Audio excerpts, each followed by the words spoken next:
Shakespeare lived in a world still dominated by many other medieval survivals, such as the great castle of Warwick, just north of Stratford. The Earls of Warwick were very powerful and figure prominently in Shakespeare's plays. Just as significant was Elizabeth's favourite, Robert Dudley, Earl of Leicester, who was the owner of the nearby castle at Kenilworth.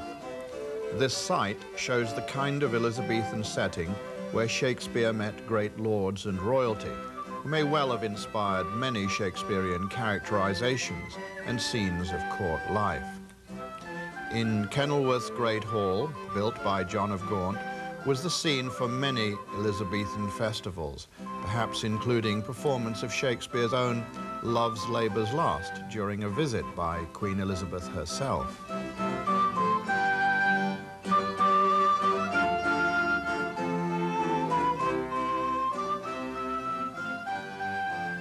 The courtyards at Little Moreton and at the Lord Leicester's Hospital in Warwick are other examples of the kind of outdoor settings often used by Elizabethan performers.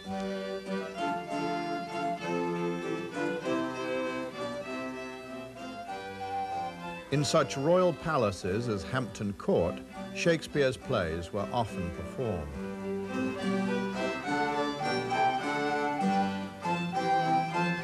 As in Shakespeare's plays, the palace's decorations mingle medieval motifs and classical allusions, as in this bust of the Emperor Nero.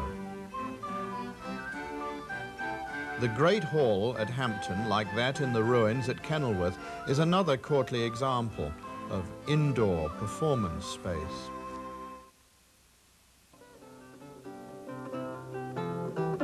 The flowers in the Elizabethan knot gardens at Hampton Court resemble those mentioned in the nature imagery of many of Shakespeare's plays.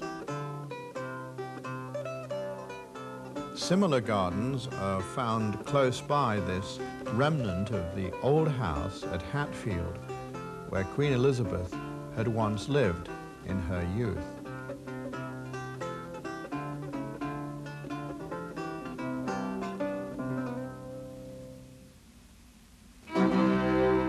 Her minister, Lord Burleigh, later built a new house nearby, which contains many paintings of the period, including portraits of the Queen.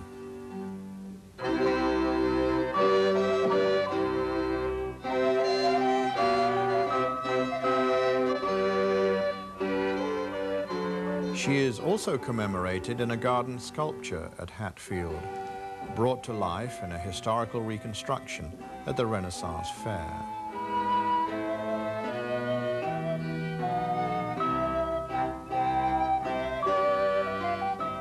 This other portrait of the Queen is in the Great Hall at Hatfield, another scene for plays and entertainments.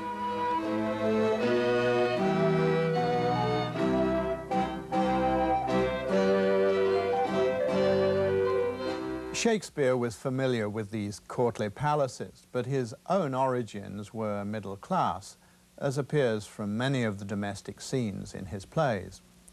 Let's now look at some of the buildings in Stratford-upon-Avon which are associated with Shakespeare and with his family. The Arden farm, owned by his mother's prosperous family, shows that Shakespeare was familiar with the rural life and characters appearing in many of his plays. His father's more modest townhouse reflects his businessman status, and it is in this house that Shakespeare was born.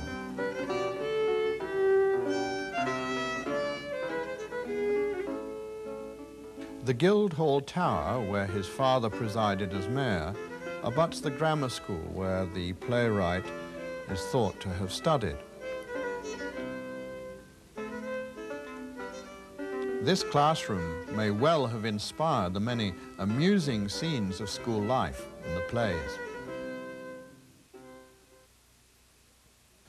The religious saints of the Middle Ages had their relics, shrines and pilgrimages, and the heroes of the Renaissance, though more secular, were no different. And I'm standing on one of those sites, the Great Garden, near the original site of Shakespeare's last home in Stratford-on-Avon, new place. And behind me you have the remains of the 19th century theatre, which was burnt down and replaced by the modern red brick building in the background, now the home of the Royal Shakespeare Company. This substantial home of the Hathaway family is associated with the many romantic stories of Shakespeare's courtship of Anne Hathaway. It is better furnished than the typical Elizabethan cottage ever was.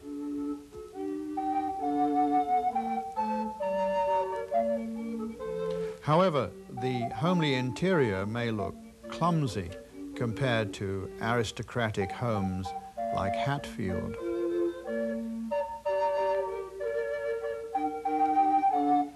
Even so, it is in this kind of home in which Shakespeare himself raised his own family. Hall's Croft was the house of the physician husband of Susanna, Shakespeare's daughter, and it illustrates the kind of prosperous middle-class setting used in such of his comedies as The Merry Wives of Windsor.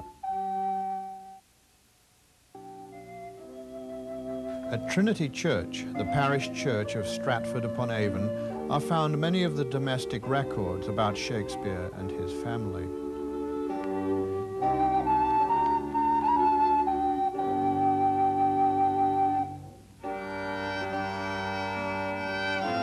In the interior, the sanctuary contains his grave and a memorial to Shakespeare.